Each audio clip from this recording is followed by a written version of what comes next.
स्वागत है आप सभी को love is indivisible by twins के एपिसोड नंबर 8 में। एपिसोड के स्टार्टिंग में हम देखते हैं जून रूमी के बर्थडे गिफ्ट के तौर पर इस वाटर बोतल को देने के बारे में सोच रहा होता है, क्योंकि कल उसे एक मैच खेलना है तो उसे इसकी जरूरत होगी। तो यूसेज को ये गिफ्ट बोरिंग लगता है। दिन आगे वो भी सोचता है कि उसे भी रूमी को कुछ गिफ्ट देना चाहिए। दिन हम रूमी और रीरा को ट्रेन में बैठे हुए देखते हैं। रूमी यहाँ पर कल की मैच के लिए बहुत ही घबराई हुई होती है। इस पर रीरा उसके हौसला बढ़ाने में मदद करती है। आगे रूमी उससे पूछती है, वैसे तुम्हारे बॉयफ्रेंड और तुम्हारे बीच में क्या चल रहा है? क्या तुम दोनों के बीच में सब कुछ सही हो चुका है? रीरा कहती है, हाँ, पर मुझे लगा कि अगर मैं शांत और मासूम बनी रही तो हमारे बीच में कुछ भी नहीं बदलेगा, इसलिए मैं आगे बढ़ के उसे अपनी बात कह दी। रूमी कहती है, क्या इससे उसकी खेल के ऊपर असर नहीं पड़ेगा? रीरा इस पर कहती है, अगर ऐसा हुआ तो ये अच्छा नहीं होगा, क्योंकि उसे मैं वॉलीबॉल खेलते हुए देखकर ही मैं उसके प्यार में पड़ गई थी। रूमी कहती है, लेकिन अभी तो ऐसा नहीं है ना? तुम्हें उसे पसंद करने लायक दूसरी चीजें भी मिल गई होगी, है ना? रीरा कहती है, हाँ, लेकिन दूसरी ओर मैं उसके बारे में नापसंद करने लायक भी बहुत सारी चीजें देखी हूँ। दिन रीरा रूमी के बारे में कहते हुए कहती है, पर तुम्हें अभी चिंता करने की जरूरत नहीं है, तुम अभी भी जून के साथ अपनी रिश्ता आगे बढ़ा सकते हो। और ऐसे ही वो उसकी हौसला बढ़ाने लगती है। तभी रूमी के पास जून का मैसेज आता है। जून उससे कहता है, क्या तुम्हारे पास थोड़ा सा टाइम है? मैं तुमसे मिलना चाहता हूँ। दिन हम देखते हैं रूमी पार्क में जून के पास आ जाती है। जून उसे देखकर कहता है, तुम तो बहुत ही जल्दी आ गई। दिन रूमी यहाँ पर बैठ जाती है और कहती है, आज तो सिना की अपने स्कोर को मेकअप करने वाली टेस्ट थी ना, मुझे उम्मीद है वो अच्छे से अपने स्कोर को मेकअप की होगी। जून कहता है, उसने कहा कि वो ऐसा करने में कामयाब हुई। अगर उसकी स्कोर मेकअप हो जाती है तो मुझे उसे और पढ़ाने की कोई जरूरत नहीं। आगे रूमी उससे पूछती है, तो तुमने मुझे यहाँ पर क्यों बुलाए हो? जून कहता है, कल तुम्हारा मैच है ना, तो गुड लक। रूमी इस पर उसे थैंक यू कहती है। जून उसे ये गिफ्ट देते हुए कहता है, मैं तुम्हें ये एक दिन पहले से ही दे रहा हूँ। रूमी ये देखकर कहती है, क्या ये एक बर्थडे गिफ्ट है? जून कहता है, हाँ, और मैं नावरी को अभी तक उसकी गिफ्ट नहीं दिया हूँ, तो उसे मत बताना।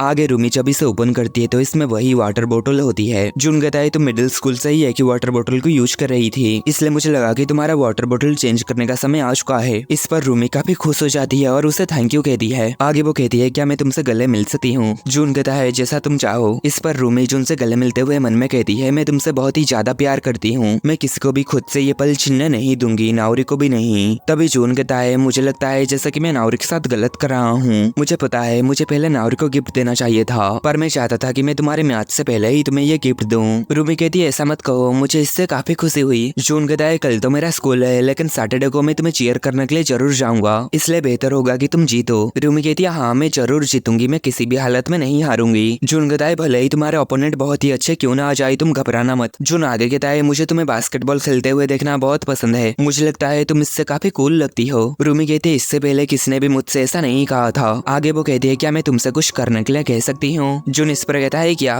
रूमी कहते है, मैं तुम्हें वैसे ही किस करना चाहती हूँ जैसा हम पहले करते थे। इस पर जून काफी शर्मा जाता है और कहता है, तुम ये क्या कह रहे हो? रूमी कहते, इससे मुझे आगे बढ़ते रहने की ताकत मिलेगी। देन वो जून को किस करती है। नेक्स्ट रूमी घर आ जाती है। उसे देखकर नावरी कहती है, आज तुम्हें घर आने में इतने लेट क्यों हुई? रूमी कहते, कल के मैच के लिए मैं अपने दोस्तों के साथ स्ट्रेटेजी मीटिंग कर रही थी। नावरी इस पर उसे कल के मैच के लिए गुड लक कह के चली जाती है। रूमी को ये अच्छा नहीं लगा कि नावरी सिर्फ इतना कह के ही चली गई, इसलिए वो नावरी के पास जाती है और वो उससे कहती है, आखिर तुम मेरी जवाब का इंतजार किए बिना ही क्यों चली गई? देन आगे रूमी उससे कह देती है कि मैं अभी जून के साथ ही। नावरी कहते, तो तुम दोनों अभी एक साथ है? रूमी कहते, वो मेरी कल की मैच के लिए मुझे गुड लक कहने के लिए मुझसे मिला था। नावरी कहते, तुम्हें हर छोटी छोटी बात मुझे बताने की जरूरत नहीं। रूमी कहते, लेकिन तुमने भी मुझे गुड लक कहा, इसलिए मुझे तुमसे ये बात छुपाने में बुरा लगा। नावरी कहते, मैं नहीं चाहती कि हमारे बर्थडे में चीजें खराब हो जाए, इसलिए इसके बारे में भूल जाओ और जाके डिनर कर लो। इस पर रूमी उसे थैंक यू कह के यहाँ से चली जाती है। नेक्स्ट हम अगले दिन स्कूल का सीन देखते हैं। सिना यहाँ पर काफी खुश होती है क्योंकि कल को उसकी टेस्ट काफी अच्छा गई थी। तभी यहाँ पर नावरी आ जाती है। उसे देखकर वो उसे न्याऊ न्याऊ कह के उससे चिपक जाती है। इस पर नावरी उससे कहती है, क्या आज तुम्हारी अपनी स्कोर मेकअप करने वाली टेस्ट नहीं है? सिना कहती है, हाँ, मैं तो भूल गई थी। देन वो उन दोनों को बाय कह के यहाँ से चली जाती है। जून कहता है, वो अपनी पढ़ाई को लेके काफी मोटिवेट हो चुकी है। नावरी कहते हैं, हाँ, ये उसके लिए अच्छा है। आगे जून कहता है, क्या हम साथ मिलकर घर चले? नावरी कहते हैं, ठीक है। दिन वो दोनों जाते हुए जून कह रहा होता है, आखिर रूमी की मैच कैसी गई होगी? नावरी कहते, मैं उम्मीद करती हूँ कि वो मैच जीत गई हो, नहीं तो आज रात की बर्थडे पार्टी बेकार हो जाएगी। आगे जून उससे कहता है, क्या तुम्हारे पास थोड़ा सा समय है साथ में बात करने के लिए? नेक्स्ट हम देखते हैं जून नावरी के साथ नावरी के रूम में आ चुका था और वो यहाँ पर नावरी को बर्थडे गिफ्ट देता है और कहता है, हैप्पी बर्थडे। नावरी इस पर काफी खुश हो जाती है और उसे थैंक यू कहती है। आगे जब वो इस गिफ्ट को खोलती है तो वो ये सेल को देखकर काफी खुश हो जाती है और कहती है, ये तो कितना क्यूट है। जून कहता है, मुझे खुशी है कि तुम्हें ये पसंद आया, तुम्हें भी यही चाहिए था, है ना? नावरी कहती है, पर मैंने तो तुम्हें ये नहीं बताया था कि मुझे ये चाहिए था।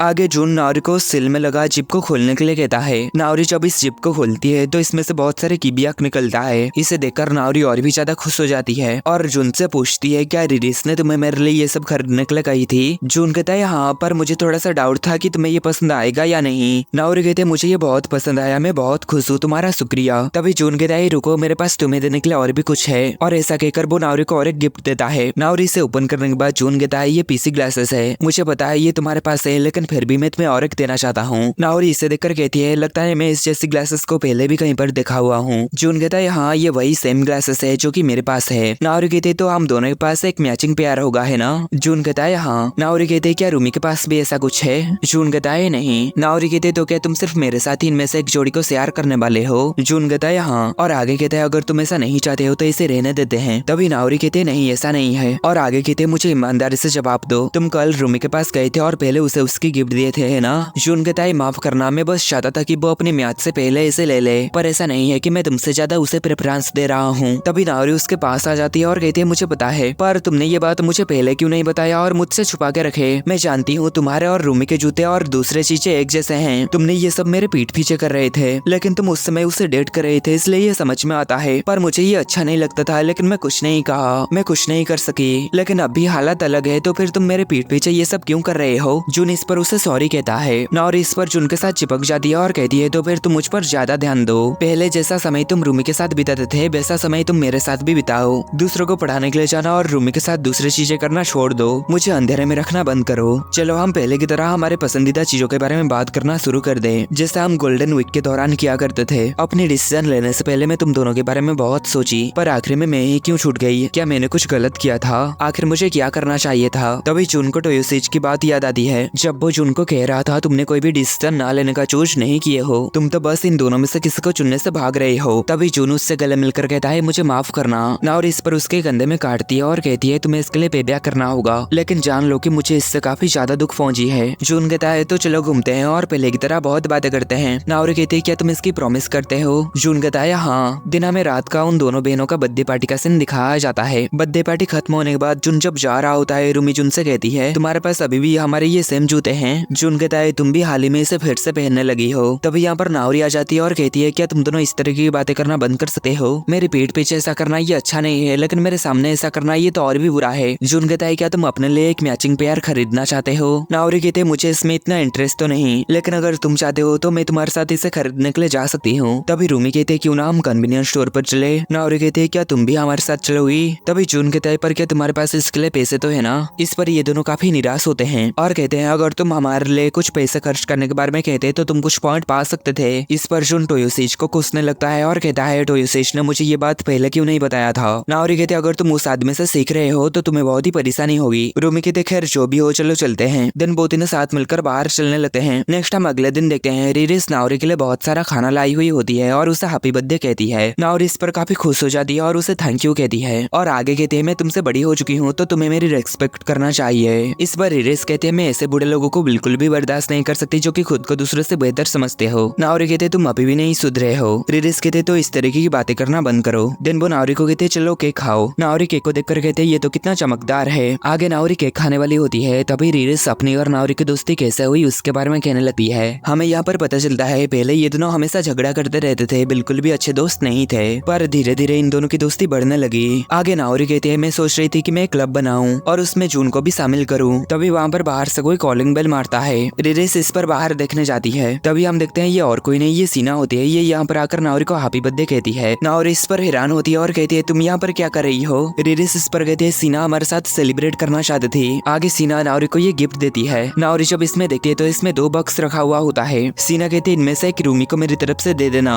नाओरी कहती है ठीक है और उसे थैंक यू कहती है। आगे सीना कहती है जल्दी करो, इसे खोलो और देखो। नाओरी कहती है पर मैं इतनी महंगी चीज नहीं ले सकती। सीना कहती है अरे तुम इसके बारे में चिंता मत करो। नाओरी जब इसे ओपन करती है तो इसमें एक नेकलेस रखा हुआ होता है। नाओरी इसे देखकर कहती है ये तो कितना प्यारा है। सीना कहती है ये बहुत ही क्यूट है ना, मैंने इसे डिजाइन किया है। नाओरी इस पर समझ नहीं पाती और कहती है तुम्हारा क्या मतलब है कि तुमने इसे डिजाइन किया है। इस पर रिरिस कहते हैं उसकी मॉम जेलिस्टा में डिजाइनर के तौर पर काम करती है। नाओरी इस पर काफी हैरान होती है कि सीना की मॉम एक डिजाइनर है और सीना ने इस नेकलेस को डिजाइन की है। सीना कहते हैं मैंने इसे आयन की जैसे बनाने की कोशिश की है और ये अभी भी एक प्रोटोटाइप है, इसलिए पैसा के बारे में चिंता करना भूल जाओ। आगे सीना कहते हैं इसका अलावा मुझे इस बारे में खुशी है कि आखिरकार तुमने मुझे मेरे नाम से बुलाया। आगे सीना कहते हैं रुको, मेरे पास तो तुम्हारे लिए और एक गिफ्ट है। ऐसा कहकर वो नाओरी को एक कैट हेडसेट पहना देती है और वो कहती है तुम तो सच में बहुत ही क्यूट हो नियाओ नियाओ। देन वो नाओरी की फोटो खींचने लगती है। रिरिस इस पर हंस रही होती है। तभी नाओरी उससे कहती है ये सब क्या हो रहा है मुझे बताओ। रिरिस कहते हैं है सीना ने मुझसे कही कि वो तुम्हारी दोस्त बनना चाहती है, इसलिए वो चाहते थे कि मैं इसमें उसकी मदद करूं, लेकिन तुम उन लोगों के ऊपर बिल्कुल भी ध्यान नहीं देते जिनकी तुम्हारी बिल्कुल भी परवाह नहीं है। इसलिए मैं उससे कही तुम रूमी को कहो कि नाओरी मुझे पढ़ाए। नाओरी इस पर काफी हैरान होती है और कहती है तो फिर क्या ये सब कुछ तुम्हारा प्लान था? इसका तो कोई भी मतलब नहीं बनता।